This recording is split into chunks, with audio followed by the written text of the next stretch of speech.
Mum Julie. Hello, I'm Lucy's mum, and today we're going to look at 10 things we wish we'd known before coming to live in the USA. Ooh. What's number one on the list, Lucy? Number one is the lack of kettles. Oh my goodness, Yeah. shock, horror, no electric kettles. It's almost unthinkable for the British, isn't it, to Oh. not have a kettle in your home? How can you make a good cup of tea without an electric kettle? Well, you can't, that's the problem. I mean, there's suggestions that you microwave the water or have this kettle or pan on the stove. Oh no, that's going to take a while, isn't Yeah, it? it's just not right, is it? No, it's just not right. It's just not right. I actually put on Facebook when I got my kettle because I was so happy about it, and it was actually my most commented on post from 2017. All the Brits going, "What? You've only just got a kettle?" Yeah, first purchase must be an electric kettle. The next important thing you really should know before coming over here to live or to visit is the tipping. Yes. Oh my goodness, Americans tip for just about everything. Us Brits don't, because that's not in our culture to do that. And, No. And when we do it, we're a little bit stingy in comparison. So it's no point, just giving a pound or two, because that's a little bit tight. Out here it is, yeah. Back home it would be quite generous. Oh yeah. Yeah. Over here, everything you can possibly imagine you have to tip for. And the most surprising thing is you have to tip at the bar. The bartender needs tipping. I didn't know that when I first came here and made a bit of a faux pas. Oh, if you give a really good tip and you're well known in that bar, this is not really the thing you should say, but you do get a few, large pours. Well, that's the thing to be aware of, I think, just generally, is the more you tip, the better service you get. Yeah. Which is a shame. You shouldn't really have to pay extra No. for good service, but that's just the way it is, isn't it? Yeah, and I think sometimes the salaries of staff are quite low. Very because low, I think. They anticipate that people are going to tip well. So you must really be aware of that. I always left it to my husband to do all the tipping because I was so nervous about it. It's very hard to get right, especially if you're not mathematically minded and you're like, what the hell's 20% of this? Yeah. You end up just take my money. money, please. I just don't want to make a mistake. Number 3, Lucy. Let's see. Shall we? I thought you would. Oh, okay. Something you really have to be aware of. I'm sure a lot of people know about this, but just to re-emphasize, the cost of health insurance. How expensive it can be to get your medications or to have any procedures done. Very important to be aware of that, because if you're from a country like ours where you have a national health service, you might expect these things to be free. They're not. Yeah, we can't emphasize more the need to have really good insurance. If you're very fortunate, your employer will help towards the cost of your health insurance. And then you can often choose which policy you would like within that. Like any insurance, you can decide whether you want to be insured more or not quite so much. And if you're not quite so much, you will have more of a copay when you Yeah, this is the other thing to be aware of, because I kind of naively thought, oh, well, you have health insurance, so if you need to go to the doctors, it'll be covered. There's still a copay, so you actually have to pay something else on top of your insurance usually. It's very complicated. Do your research, please. Yes, and if you haven't got an employer who's paying towards your health insurance, please pay for your own health insurance and do lots of research, because it can be hugely costly. Like, we're talking thousands. Oh, yes. We don't want to give exact figures because, the cost of these things can depend on your plan and where you are in the country. But for example, an ambulance call out can go into hundreds, maybe even thousands of dollars just to call the ambulance. So be careful. Yes. Also, something like childbirth, which you might expect to be able to get for free, can also go into thousands, and I think usually does, even with insurance. I was shocked about childbirth because I naively thought that would all be included. In the UK, I think I'm right in saying pregnant women get free prescriptions and dental care, I think, or at least they used to. So I was astounded when I heard that the cost of giving birth is so much. Just be aware is what we're saying. Yeah. Okay, so the next one, Lucy. I was working at CVS. Somebody said to me, oh, that item is on sale. Can I have a rain check because you haven't got any of those? And I thought, rain check?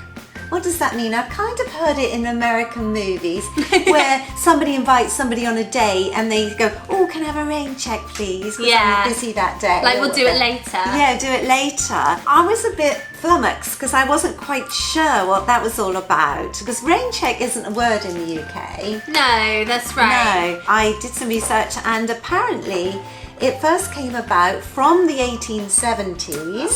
Baseball games, if it rained, they would write you a little or produce a ticket, a stub, so that you could then come back when play resumed. Oh, that's interesting, yeah, isn't it? I didn't know that till I looked it up. That's interesting. But it does happen in stores, in shops, as I've just said. And it's basically the merchant saying, yes, we understand this item is on sale. Unfortunately, we've sold out of that item, but we will guarantee when it comes into stock that you pay that sale price. So good. It's a good idea, isn't it? Yeah, definitely make a mental note of that, because, you know, how often do you get the people who think, oh, that's on sale, I'm just going to clear it out, and they take all of the items, and then there's none left for you. Well, never fear. Yeah. Because in America there are rain checks. Yes, I'm not sure if it's every store, but certainly a few you can have a rain check. This is something that has caught me out a few times when I first moved here, so I'm going to save you guys the embarrassment. When you buy something from a shop,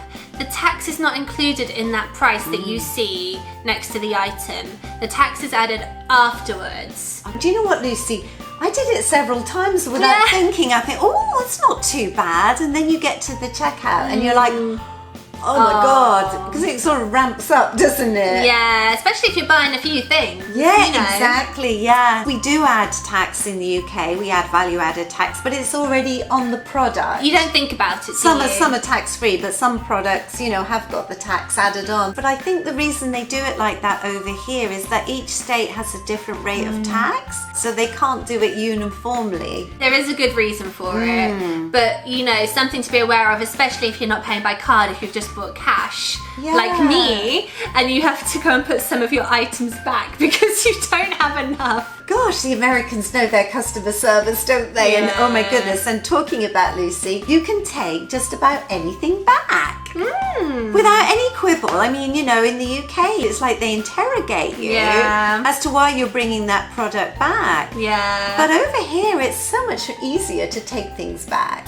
Yeah, I've never had anyone make a fuss about anything. No. Yeah, because I noticed, Lucy, that, you know, somebody didn't like the shade of eyeshadow they chose. And I know I'm old-fashioned, but I hate taking things back. I think that's just, you know, a culture of where you just wouldn't, you know. I know, my age and where I'm from, I just feel really bad taking things back. And I know when you take things back, a lot of the time they have to be trashed. I hate waste. I used to work in a shoe shop. We had this, you know, brilliant 2-month policy. As long as you hadn't worn the shoes out, you could bring them back. And that was a huge, you know, selling point. You know, take them home, try them out, you know, all of this stuff. If people returned them, we had to be so diligent on doing everything we could to make sure that they did not return those shoes or that they did an exchange. It would be a real, like, mark against you if you returned an item. Here, anything. Which is great. I mean, for the customer. The customer is always right. Yes. In America. So this is one to be aware of if you're moving to the USA, and that is the attitude towards work. It's very different from the UK. A lot of people don't want to take their holiday leave because, you know, they might get a mark against them at work. I think a lot of places don't have sick leave. Yeah, some places don't observe all the public holidays, only some. I mean, goodness me, you try taking those rights away from an employee in the UK. Oh my goodness, there'd be a riot on your hands. We have no shame in taking time off. No. And rightly so. I know, quite. I think the average here is about 10 days, and sometimes when you start a job, you don't get any leave entitlement for quite a long time. That's right. Over there, 4 weeks, 5 weeks, 6 weeks is quite normal. Quite normal, yeah. Which I think is great because it gives you more time to spend with your family and gives you a break. A happy worker is a productive worker. Indeed, I totally agree with that. If you're thinking of getting a visa to come here, there is a lot of paperwork. Do your research before. I would recommend recommend getting a lawyer. I know that can be costly. I did it without a lawyer. You did. But I'm not recommending it. Do lots of research, tick all those many boxes. That's all I say, because we're not here to give immigration advice. No, that's another video. Yeah, we have done things on that before, yeah. I will just say briefly, if you're coming here for a holiday, I believe you still have to get your ESTA visa. So don't come without your ESTA. Brit Girls top tip for travellers. Yeah, for travellers. I don't know if it's all countries, but certainly from the UK, you need an ESTA. So this is something to be aware of more in certain parts of the country, I would say, especially Arizona. The lack of public transportation compared to the UK, oh my God, you will never complain about the trains again. Never. They are incredible. My husband just can't see why we keep moaning about the trains. He's an American and he thinks they're wonderful over there. I expected, because of all the cowboy type movies you see, I expected there to be a wonderful rail service. Yeah, and there is, but I don't think it's for people, is it? It's not always for passengers. I think you can kind of get a lift on one of those, but they're very slow. Yeah, very slow. They carry huge amounts of cargo, don't they? Which is so unfortunate because there's so much, so many miles to go. A train would be brilliant, wouldn't it? I mean, there is a bus service, isn't there? Yeah. A lot of people have told me not to catch the buses. The other thing is, it's not always walkable. There's not pavements or sidewalks everywhere like there may be in other countries. The other thing about walking is we're used to cities where you have a centre and everything's built up from there and you can kind of walk to places. Here it's very sprawling. You do need a car. Yeah. A lot of the time. Although you use Uber a lot, don't you, I use a lot of Ubers, although I don't think they're running here at the moment. No. So I'm kind of stuck. Yeah. I do drive. I'm just going to say, I do have my driver's licence. But you just don't have a car, I just don't have a car, which is important. Donations accepted. Come out my violin. Yeah. So the next thing is HOA, which stands for Homeowners Association. Very good, Lucy, it does. So, you could pay for an HOA if you're part of a community. So you've bought your property, whether it's a house or a condo maybe, and depending on what facilities you have, the more you pay. So obviously if you're on a complex, then you're paying for things like landscaping and you're paying for the swimming pool. Yeah. Which isn't so bad, is No. it? I mean, it's lovely, especially where we are, it's lovely to have a swimming pool. Oh, yes. Yeah, but it's just something to be aware of that you have to think about whether you can afford on top of your mortgage, isn't it? There are good and bad points. There are certain rules. Like Mum was told off for leaving her car in the driveway. I know, because it looked a bit shabby. She had to Not put that it my in the car was shabby, but it was ruining the look of the area. She had to pop it in the garage. And everybody, you can't put your washing out on the line. No hanging out your knickers. We had no. Oh no. No. You have to use your tumble dryer, which is not good for the environment. There are a lot of rules. Like there will literally be like a manual with like pages and pages of rules and regulations. But actually, Lucy, there are some good things about the HOA. I mean, you've got a platform where if there's a problem, you can bring it up to the committee. For example, a barking dog, which we had. They keep really good care of the landscape. If there's a swimming pool, you don't have the cost and the inconvenience and work of that. Yeah, areas with HOA always look really nice. Yes. And actually, if you were having to do the landscaping yourself, you would probably pay something similar.